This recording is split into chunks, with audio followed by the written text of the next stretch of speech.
Hi hello నమస్తే. నేను మీ కట్టా Karthik. 'Johnny master' మీద మళ్ళా సోషల్ మీడియాలో ఆరోపణలు స్టార్ట్ అయిపోయాయి. 'జానీ మాస్టర్' మీద ఎవరైతే కేసు పెట్టారో, లైంగిక వేధింపుల కేసు, పోక్సో యాక్టు పెట్టడానికి కారణమయ్యారో, ఆ అమ్మాయి మీడియా ముందుకొచ్చి 'జానీ మాస్టర్' మీద ఆరోపణలు చేసింది. ఆ అమ్మాయి పెట్టిన కేసు ఫలితంగా 'జానీ మాస్టర్' జైలుకి వెళ్లారు రిమాండ్‌కి. తర్వాత బెయిల్ మీద ఇయాల బయటున్నారు.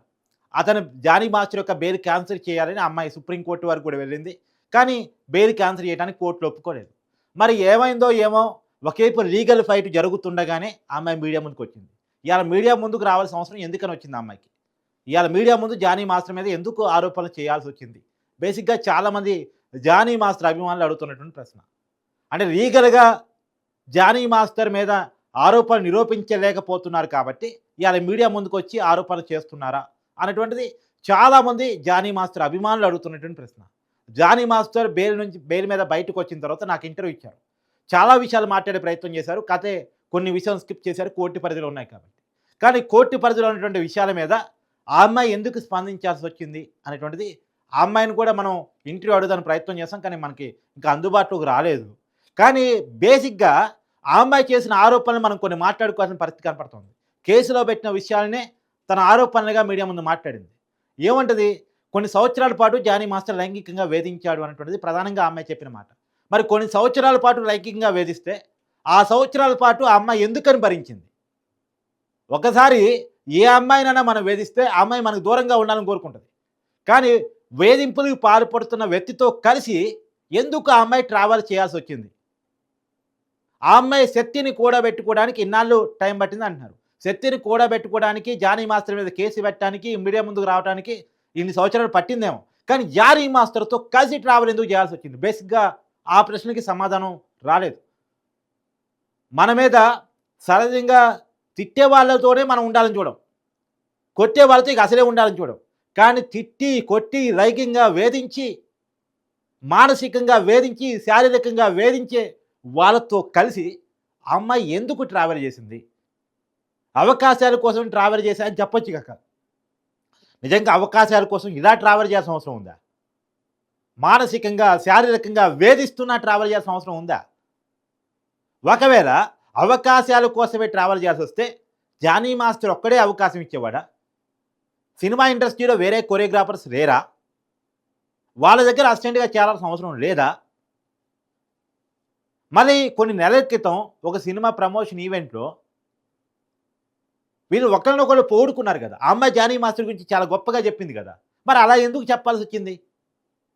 నిజంగా వేధించే వాళ్ళ మొహమే చూడటానికి మన అమ్మాయిలు ఇష్టపడరు. అలాంటిది కలిసి ట్రావెల్ చేయటమే కాదు, మీడియా ముందు, కెమెరాల ముందు పొగట్టడం కూడా జరిగింది ఎందుకని? సహజంగా నిజంగా లైంగిక వేధింపులు జరిగాయా? కోర్టు పరిధిలో ఉన్నాయి. కోర్టు తేల్చిద్ది. అది వదిలేయండి. కానీ వేధింపులకు పాల్పడుతున్నోళ్ళతో కలిసి కొన్ని సంవత్సరాల పాటు ట్రావెల్ ఎందుకు చేయాల్సొచ్చింది? 'జానీ మాస్టర్‌కి' జాతీయ అవార్డ్ వచ్చే ముందే ఆయన అందుకోబోతున్నాడు కొన్ని రోజుల్లో, కొన్ని నెలల్లో అనుకుంటున్న సమయంలోనే ఎందుకు 'జానీ మాస్టర్' మీద కేసు పెట్టాల్సొచ్చింది? ఇక్కడే బేసిక్‌గా చాలామందికి అనుమానం ఇంకెవరో పెట్టించారు అని. బేసిక్‌గా ఈ అనుమానం రావడానికి కారణం ఇదే. ఒక హీరో లేదా ఒక డైరెక్టరు వీళ్ళిద్దరూ కలిసి ఆ అమ్మాయి చేత కేసు పెట్టించారని చాలామంది బయట మాట్లాడుకుంటున్న మాట. అది ఆధారం లేదు కాబట్టి ఆ పేరు నేను బయట పెట్టట్లేదు. మీ అందరికీ తెలుసు కార్తీక్ పేర్లు బయట పెట్టే విషయంలో ఏమాత్రం వెనకాడేవాడికి భయపడేవాడు కాదు అని. కాకపోతే మనం ఎవరి మీద తెలియకుండా అబాండాలు వేయటం మన పద్ధతి కాదు, మన సంస్కారం కాదు. నేను నమ్మిన నీతి కాదు జర్నలిజంలో కాబట్టి నేను ఆ పేర్లు బయట పెట్టట్లేదు. తెలీదు ఇంకా క్లారిటీ లేదు వాళ్ళే పెట్టారని. ఆ అమ్మాయి అయితే ఖండించింది. ఆ ఇంటర్వ్యూలో అడిగారు. పలానా హీరో, పలానా డైరెక్టర్ మీతో కేసులు పెట్టించారని బయట అందరూ అనుకుంటున్నారంటే లేదు లేదని చెప్పింది. సరే ఏది ఏమైనా ఇప్పుడే ఎందుకు కేసు పెట్టాల్సొచ్చింది అనేటువంటిది మాత్రం బేసిక్‌గా చాలా మందిలో రగులుతున్నటువంటి ప్రశ్న. కొన్ని సంవత్సరాల పాటు దాదాపు 4, 5 సంవత్సరాల పాటు వేధింపులకు పాల్పడుతున్న వ్యక్తితో కలిసి ట్రావెల్ చేయటం, జాతీయ అవార్డ్ వచ్చే ముందే కేసు పెట్టడం. రెండోది మీకు ఇక్కడ చాలా క్లియర్‌గా గమనించండి. 'జానీ మాస్టర్' జైలుకి వెళ్ళాడు. అతనికి కోర్టులో బెయిల్ వచ్చింది, మధ్యంతర బెయిల్. జాతీయ అవార్డ్ అందుకోవడం కోసం. కోర్టు ఒప్పుకుంది జాతీయ అవార్డు అందుకోవడానికి. కోర్టు ఒప్పుకున్నా సరే అవార్డుల కమిటీకి ఎవరో లెటర్ రాశారు. ఇతని మీద పోక్సో యాక్ట్ నమోదైంది. ఇతని మీద లైంగిక వేధింపుల కేసు ఉంది. సో ఇతనికిచ్చిన జాతీయ అవార్డు సస్పెండ్ చేయండి లేదా పెండింగ్‌లో పెట్టండి అని చెప్పేసి రద్దు చేయండి అని చెప్పేసి లెటర్ రాశారు. లెటర్ ఎవరు రాశారు? క్లారిటీ లేదు. అవార్డు కమిటీ చెప్పాలి. అంటే అంటే అంత కక్ష ఎందుకు? ఇప్పుడు కేవలం ఆరోపణలే కదా! ఈ ఆరోపణలు నిర్ధారించాల్సింది కోర్టు కదా! కోర్టు ఇంతవరకు నేరం చేశాడు అన్నది రుజువు చేయలేదు కదా! ఎందుకు పెండింగ్‌లో పెట్టాల్సొచ్చింది? జాతీయ అవార్డు అందుకోమని కోర్టే మధ్యంతర బెయిల్ ఇచ్చింది కదా! కోర్టు మధ్యంతర బెయిల్ ఇచ్చిన తర్వాత కూడా అవార్డుల కమిటీకి లెటర్ రాయాల్సినంత కోపం ఎవరికుంది? తర్వాత నార్మల్ బెయిల్ వచ్చింది. నార్మల్ బెయిల్ క్యాన్సిల్ చేయమని సుప్రీం కోర్ట్ దాకా ఆ అమ్మాయి వెళ్ళింది. ఆ అమ్మాయి చెప్పడం, నా వెనకాల పబ్లిక్ ప్రాసిక్యూటర్ మాత్రమే ఉన్నారు. సొంత లాయర్ కూడా లేరని చెప్తుంది.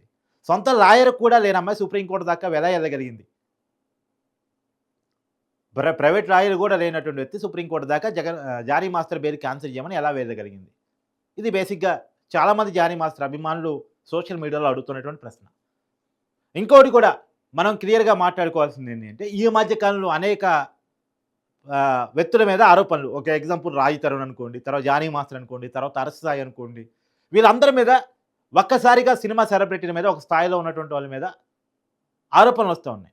ఆరోపణలు చేసిన వాళ్ళు గతంలో కొన్ని సంవత్సరాల పాటు ట్రావెల్ చేసి ఏదో ఒక పర్టిక్యులర్ టైంలో కేసులు పెడతా ఉన్నారు. ఎందుకు ఆ పర్టిక్యులర్ టైంలో కేసులు పెట్టాల్సి వస్తుంది? రాయి తరుణ్ సినిమా రిలీజ్ అయ్యే ముందు, అరసు సాయి సినిమా తీయబోయే ముందు, జానీ మాస్టర్‌కి జాతీయ అవార్డు వచ్చే ముందు ఎందుకని ఈ పర్టిక్యులర్ టైంలో కేసులు పెడుతున్నారు? సహజంగా అమ్మాయి అంటే సమాజానికి సానుభూతి ఉంటది. అమ్మాయి మీద ఎవరు వేధింపులు గురి చేసినా సమాజం ఊరుకోదు. సమాజం అమ్మాయికి అండగా ఉంటది. కానీ ఈ మధ్య కాలంలో సమాజం రివర్స్ అయిపోయింది. అమ్మాయిలు బ్లాక్‌మెయిలింగ్‌కి పాల్పడుతున్నారు. అమ్మాయిలు కావాలని కేసులు పెడుతున్నారు. దీనివల్ల పాపం జెన్యూన్ అమ్మాయిలున్నా సరే దేన్ని నమ్మాలో, దేన్ని నమ్మకూడదో అర్థం కాని పరిస్థితి. ఒకప్పుడు అమ్మాయి పట్ల సానుభూతిగా సమాజం ఉండేది. ఇప్పుడు రివర్స్ అయ్యే పరిస్థితికి కొంతమంది అమ్మాయిలు తీసుకొస్తున్నారు. కొంతమంది వాళ్ళే. మళ్ళా చెప్తున్నా అందరూ కాదు. దీనివల్ల జెన్యూన్ అమ్మాయిలు కూడా ఇబ్బంది పడే పరిస్థితి, బాధపడే పరిస్థితి, వాళ్ళకి సమాజం అండగా నిలవని పరిస్థితి. ఒకప్పుడు ఒక సెలబ్రిటీ మీద ఒక అమ్మాయి వచ్చేసి మాట్లాడిందంటే, వాడి సెలబ్రిటీ అయ్యి ఎందుకు వాడికంత అనేది ఎంత పెద్దోడైనా సరే తిట్టేవాళ్ళు. కానీ ఇప్పుడు తిట్టట్లేదు. ఎందుకు ఈ అమ్మాయి ఆరోపణ చేస్తుంది? డబ్బుల కోసమా? లేదు ఇంకేదైనా అవకాశాల కోసమా? వెనకాల ఉండి ఇంకెవరైనా చేపిస్తున్నారా? ఇవన్నీ మాట్లాడుకునే పరిస్థితి. ఇవన్నీ చర్చకొచ్చే పరిస్థితి. బేసిక్‌గా కొన్ని ప్రశ్నలకు సమాధానాలు లేకపోవటం కారణంగా ఇవన్నీ వస్తున్నాయి. సరే ఆ అమ్మాయి మీడియా ముందుకొచ్చి వీటికి కూడా సమాధానం చెప్పగలిగితే ఓకే. నిజంగా అమ్మాయి విషయంలో జెన్యూనిటీ ఉంటే మనం అండగా నిలవాల్సిందే. కానీ ఎక్కడో పొరపాటు జరుగుతున్నాయి. ఎక్కడో తెలియని ప్రశ్నలు వెంటాడుతున్నాయి. ఎక్కడో కుట్రలు జరుగుతున్నాయి. ఇప్పుడు జానీ మాస్టర్ కొరియోగ్రాఫర్ ప్రెసిడెంట్ పదవి నుంచి కూడా తప్పించేశారు. ఇంకా కోర్టు తీర్పు ఇవ్వలా జానీ మాస్టర్ తప్పు చేశాడని. కానీ కోర్టు తీర్పు ఇవ్వకుండానే పనిష్మెంట్స్ అనుభవిస్తున్నాడు జానీ మాస్టర్. కొరియోగ్రాఫర్ ప్రెసిడెంట్ నుంచి తప్పుకోవాల్సి వచ్చింది. నిందలు మొయ్యాల్సి వచ్చింది. తర్వాత అతను అందుకోవాల్సుకున్నటువంటి జాతీయ అవార్డు మిస్ అయిపోయినటువంటి పరిస్థితి. జాతీయ అవార్డు మిస్ కావడం అంటే చిన్న విషయం కాదు. జీవితంలో కోరిక అది. ఒక్కసారైనా జాతీయ అవార్డు మనం టచ్ చేయాలి. ఎవరికి సాధ్యం కాదు. ఇంకో కొరియోగ్రాఫర్ లేరు జాతీయ అవార్డు అందుకున్నాడు తెలుగువాడు. జాతీయ అవార్డు అందుకొని ఇంకో తెలుగువాడు ఎవరు లేరు మనకి. జానీ మాస్టరే మొదటోడు. జాతీయ అవార్డు అందుకున్న తెలుగు హీరో కూడా లేడు. మొన్ననే ఒక హీరోకి వచ్చింది. జాతీయ అవార్డు అంత అచీవ్‌మెంట్. జీవితంలో ఒక్కసారి మాత్రమే రాగలదు అది. అంత ఈజీగా రాదది. అలాంటిది జానీ మాస్టర్ ఒక తెలుగోడు అయి ఉండి జాతీయ అవార్డు అందుకునే స్థాయికి ఎదిగాడు తన టాలెంట్‌తో. దాన్ని మనం మెచ్చుకోవాలి. మన తెలుగువాడు జాతీయ అవార్డు అందుకోబోతున్నాడని మెచ్చుకోవాలి. కానీ అది అందుకోటానికి కూతవేట దూరంలో ఉన్నప్పుడు కేసు పడి అది ఆగిపోయింది చూసారా? ఇక్కడ చాలామందికి అనుమానం ఏం జరిగింది? ఇది బేసిక్‌గా అంటే ఒక హీరో అందుకుంటున్నాడు కాబట్టి అతను అందుకుంటున్న అవార్డు ఇంకొకరు అందుకోకుండా చేయాలని ఏమైనా కేసులు ఉన్నట్టుండి పడ్డాయా? అనేటువంటిది జానీ మాస్టర్ అభిమానులు బయట సోషల్ మీడియాలో మాట్లాడుకుంటున్న మాట. సరే సోషల్ మీడియాలో మాట్లాడుకున్న మాటలకు మనం అథెంటిటీ ఇవ్వలేము కానీ, ఈ అనుమానాలు రావడానికి కారణం ఆ పర్టిక్యులర్ టైంలోనే కేసులు పట్టడం. కొన్ని సంవత్సరాల పాటు లైంగిక వేధింపులు ఉంటా ఉంటే, ఆ సంవత్సరాల పాటు ఫిల్మ్ ఛాంబర్‌లో కేసులు పెట్టకుండా, సినిమా వాళ్ళకి చెప్పకుండా, సొంత మదర్ కన్నా చెప్పారా లేదా? సొంత మదర్‌కి చెప్తే సొంత మదర్ ఏమన్నది? అవకాశాల కోసం భరించమ్మా అన్నదా? మనిషి మారతాడులే అన్నదా? తప్పదులే సినిమా ఇండస్ట్రీలో అన్నదా? లేదు కేసు పెట్టాల్సిందే అన్నదా? రోజు అతని దగ్గర ఎందుకు పని చేయాలి అలాంటోడి దగ్గర? మనం వేరే వాళ్ళని చూసుకుందాం అన్నదా? ఏ మదర్ అయినా తన కూతురొచ్చి నన్ను పలానోడు వేధిస్తున్నాడమ్మా అంటే, అలాంటి ఒకటి ధైర్యం ఉంటే అలాంటి వాడిని ఎదుర్కొంటారు, కేసులు పెడతారు. ధైర్యం లేకుండా కొంత భయపడే పరిస్థితి ఉంటే అతను దూరంగా ఉండే ప్రయత్నం చేస్తారు. కానీ ఇక్కడ 2 జరగలే. కేసులు పెట్టలేదు, అతనితో దగ్గరగా ఉండే ప్రయత్నం చేశారు. కానీ ఇవాళ కేసులు పెట్టారు. ఏది జాతీయ అవార్డు వస్తుంది అనంగా. ఇది ఇక్కడ బేసిక్‌గా చాలామందిని ఊపేస్తున్న ప్రశ్న. కానీ ఎనీవే జానీ మాస్టర్ కుట్ర మీద చర్చ జరగాల్సినటువంటి అవసరం ఉంది. అది కుట్ర అనేటువంటిది నిజమా కాదా?